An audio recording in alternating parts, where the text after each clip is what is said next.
Hey folks, how's it going? Chris here from MoDXtra Games and Collectibles. It's time to sit down and talk about Hasbro prices going up. Reportedly, the price of Marvel Legends, Black Series, G.I. Joe Classified, I think Transformers as well, generally the 6-inch, the 1/12 scale lines over at Hasbro are all seeing a price increase. And we've started to see the first indicators of that, the first releases, in that space, trickling through at the higher price tag. Notably, I think folks are referring to the Marvel Legends Emperor Doom as the kind of first figure into this space. It took a little while for this to hit my radar because, well, in the first instance, where I kind of float around and hang about, I just don't see news of this nature. But also, in terms of the Marvel Legends, I was having a mooch around a couple of Marvel Legends spaces that I lurk in, and folks were talking about the Emperor Doom. But I'd noticed on Hasbro Pulse here in the UK that Emperor Doom's still $24.99, whereas over in the US it's $27.99. So it kind of hadn't hit my radar until one of my Joe Bros on the Frontline Discord that I belong to mentioned it today and jogged my memory. I was like, oh yeah, that's a thing. So that appears to be the core of it, that your $24.99, your $24.99 6-inch figure is now going to retail at $27.99. Incidentally, as a random side note, again, here in the UK, and I know that this is happening in mainland Europe as well, because my man Connor over at Fuller's Figures done a video on this a while ago now, actually. They still charge us £24.99, which by exchange rate, $24.99, 25 bucks is about 19, 20 quid here in UK money. Yeah, I'm still getting charged 25 quid anyway. So we get screwed to begin with, and now they're laying it on even thicker, which is probably another reason why I didn't really cotton onto this story very, very quickly. Now, of course, a lot of people out there, in terms of price resilience, we're a very price-sensitive community, have started to have a bit of a conversation about what this means for their ability to continue collecting their favourite lines. And most specifically, I've seen a lot of pushback in the Marvel Legends space. That's not to say there hasn't been pushback in Black Series, Transformers, Classified spaces. It's just that that's where I've sort of seen the loudest noises on this subject taking place. And they wouldn't be wrong, to be fair. I slammed it into ChatGPT and just sort of asked it, can you tell me how much Hasbro 1/12 scale figures have increased over the last 5 years? And ChatGPT, GPT, if it's accurate, is telling me that it was $19.99 in 2020, and here we are in 2025, in September 2025, about to go up to $28, minus a cent. That's with an increase to 23 bucks in 2021, 25 bucks in 2022, late 2022, plateaued out for a little while, and then up to the 28. I don't know how accurate that is. I don't trust the AI, but it saved me doing the research for myself. So we have seen, the price coming close to increasing by a third in the space of 5 years. And that's rough. It wasn't a particularly cheap hobby. It's a hobby of investing, cracking the wallet open already, even before price increases kick in.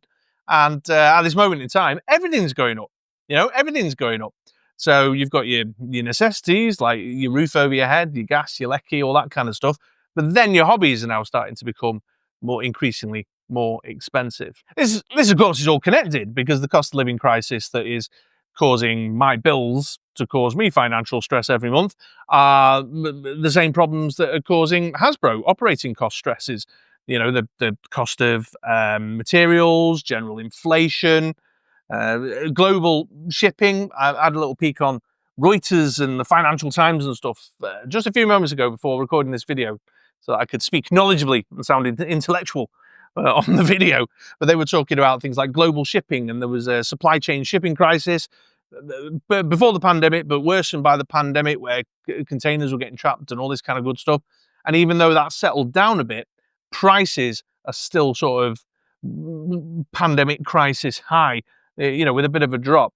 So you've got all that kind of shipping stuff. Then you've got, the dreaded tariff word, the big T, the big double T, I think, because we should call it Trump's tariffs.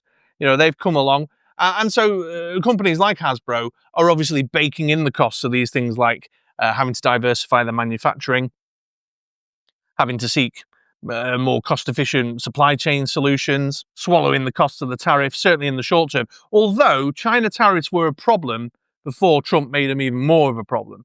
So organizations, Hasbro were already talking about having to diversify their manufacturing solutions long before this.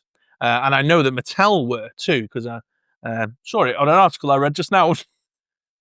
But ultimately, it boils down to profit, doesn't it? It boils down to stakeholder satisfaction and C-suite salaries at the end of the day. It's certainly not the frontline salaries that they're bothered about, because Hasbro seems to just lay people off on a Friday for the fuck of it. But they're obviously testing consumer tolerance for these price levels. Whether the target demo of adult collectors, or in the world of Wizards of the Coast, your tabletop gamers, because they're also talking about price increases right now. I saw what's that dude's name? The Tolarian, is it Tolarian College? I don't know. I mean, it's been a very long time since I played Magic the Gathering, but I noticed a video of his turned up in my recommended, and the thumbnail was about price increases. So they're testing the kind of consumer tolerance and acceptance of these increasing prices, because their target demo is adult collectors who are buying premium products, and I even wrote premium in my notes here in speech marks, because that's, we'll talk about this idea of premium in a moment, in order to maintain profit margins that they've become accustomed to. And that, of course, has been inflated and made worse by the kind of pandemic hyper-consumerism that was going on around tabletop gaming, toy collecting, board games, etc., etc. So it seems to me like Hasbro are kind of consciously accepting that they are going for a smaller customer base, a smaller demo, who are possibly the more affluent individuals who do consider the purchase of premium product, like 16's action figures, hobby lines of this nature, as something that they can be resilient to, that they can be price tolerant towards, because they want to continue the hobby, knowing that they're probably going to lose some folks along the way, but the smaller volumes will offset the margin loss, because the revenue will be higher or equivalent. I didn't articulate that very well. I wrote it in my notes as margins to offset less unit sales post-pandemic. And that'll allow them then to kind of maintain this kind of profit margin that they've become accustomed to through the madness that was, the pandemic. And while business-minded Chris can kind of pass all that and go, well, yeah, that makes sense. They've decided a strategy, they've charted a course, and that's the direction of travel. That's where they're going. As a consumer of their products, it's a tough pill to swallow. It's a really tough pill to swallow. And I think that those out and about, Marvel Legends is the space I've seen the largest amount of conversation on this. That may not be the case. That's just what I've observed. But the observation that the quality and value is not increasing alongside the price increase. In fact, there's corners being cut, and they're probably trying to trim further costs there to increase this margin situation, to bake in the tariffs, bake in the increased manufacturing costs, bake in the supply chain issues and all that stuff. So we're not benefiting in any way from the price increase. The price increase is just allowing them to continue, like I say, with the shareholder satisfaction and the C-suite salary levels that they want. Like Marvel Legends, it's still got a cut waist, swivel. There's, the boots, the clothing isn't sculpted on, it's often painted on. You'd be lucky if you get more than, two hands and a shitty reuse energy effect. I think they're doing pretty good on head sculpts at the minute, actually, to be fair, but sometimes the body sculpts are just like, what is this? What's going on here? Pulling little 2-pack shenanigans and all that kind of stuff. You just don't see the value. You don't see the value. The only line I would argue that you do see the value with is G.I. Joe Classified, I think. I can't speak to Transformers at all, but Black Series is the same. You'd be lucky if you get a blaster. I mean, Black Series, did I hear someone say, I hang around a few kind of Star Warsy folks, but I sometimes tune out when they're really going on about Star Wars toys. I'm sorry, Stu, Connor, Martin, Shabby.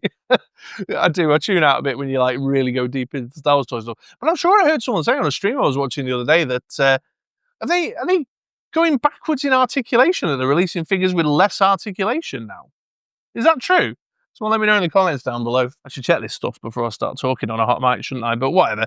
It's can't know everything, can I? So I've definitely taken pause. I've definitely taken pause and thought about Marvel Legends in particular. I think G.I. Joe Classified, there's probably space for me to be even further selective than I already am being. I don't do vehicles. I don't do divers, but I might have to start thinking about a couple of others to kind of cut out.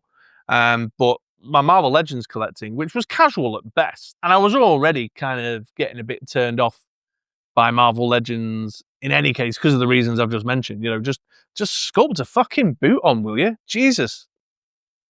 I know it's possible to do because your colleagues down the corridor in G.I. Joe Classified do it, but yeah, I was already going a bit off the line anyway. But I am actually now sitting here. I watched the stream yesterday as a time of recording. I thought, yeah, that Gladiator looks all right.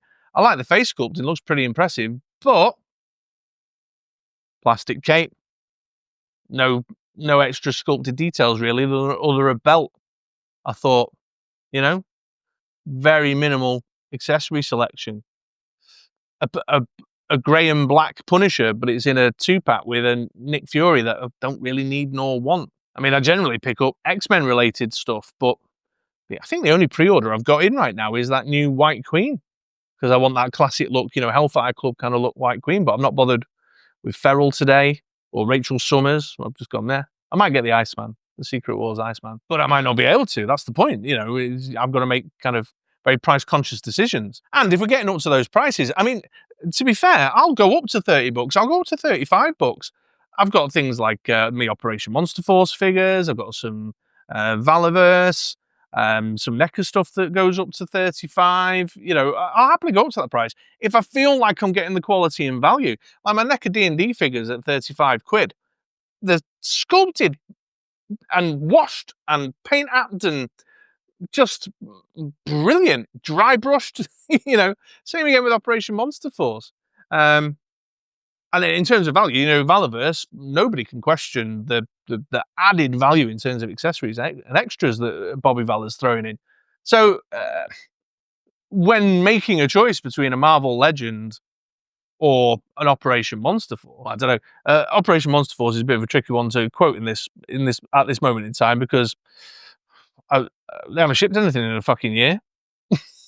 It takes forever to get them in hand. But putting that aside, why would you buy a Marvel Legends when you could get more value? Unless you were really that hardcore, like kind of Marvel fan, you know, really that hardcore that you couldn't let the line go. Or Star Wars Black Series. I mean, there are folks who are that hardcore Star Warsy that they couldn't let the line go. It's happening everywhere. You know, I've given up. That's McFarlane now because, well, the Mattel news has influenced that decision somewhat, but I was already in the space of the price is going up, but they're still pinned.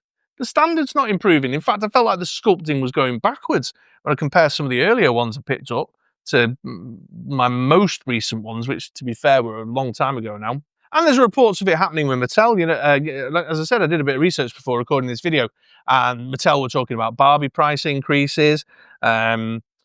The toy industry as a whole, who was it now? A trade group called the Toy Association were just reporting a kind of 30% revenue loss due to the tariff shock of Trump coming into office. There was an article, a really interesting article I read about the trickle-down effect on the battery industry, because one of the solutions that toy manufacturers are putting in place, probably more the kind of kiddie toy manufacturers, to be fair, but one of the things they're doing is they're not buying batteries in bulk to have batteries included with products, particularly in the lead up to the Christmas related boom. They produce products that include batteries, but they're not bothering this year as a cost saving exercise. But that, of course, is having a trickle down effect into the battery manufacturing industry, who sell them batteries in bulk to fill these products with. So they've now got to diversify their manufacturing and supply chain in order to get their batteries into stores, and they're struggling to do so because the Targets and the Walmarts and, you know, over here in the UK, the Asdas and the Tesco's of the world have already got a deal somewhere. So anyway, I can't see the timer because I'm using my phone to record this vid, but when when this, your hobby adds pressure, and finances adds pressure. It adds pressure to individuals, it adds pressure to family life. We're at a time right now where price consciousness and the cost of living is a very hot button topic. You know, hobbies, when your hobbies start to become a source of, stress and pressure, then what's the point? And Hasbro keeps increasing the prices. They're going to make it more stressful, more pressured. And it's not just Hasbro. Like I say, if this continues with Mattel, with McFarlane in the action figure, if it continues with the trading card companies, the comic book companies, all that stuff, some of the joys in life that help us escape those financial pressures, like getting emails from your gas and electricity company telling you that because of the price cap, your bill's going up again. And I think the last one I had was only 6 months ago, because I'm speaking from direct experience. And when your washing machine breaks, and you know what I mean? It's, it sucks. It sucks. And the pill would be easier to swallow, a spoonful of sugar and all that, would be if the quality and the value was there.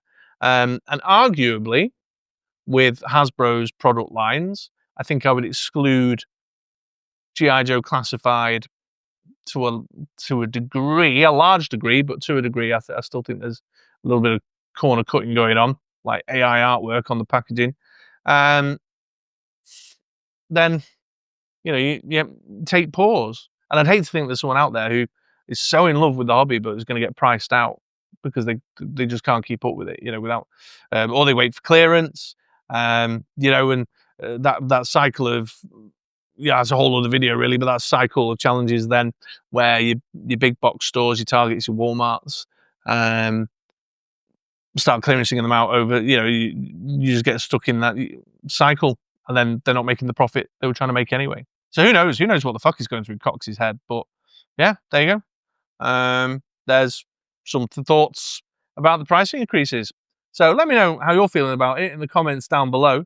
I suspect most of you, but I'll be able to empathise with your positions because I suspect many of you will be feeling the same way as me about it. But it's the reasons seem reasonable, but it's still shit, still really shit.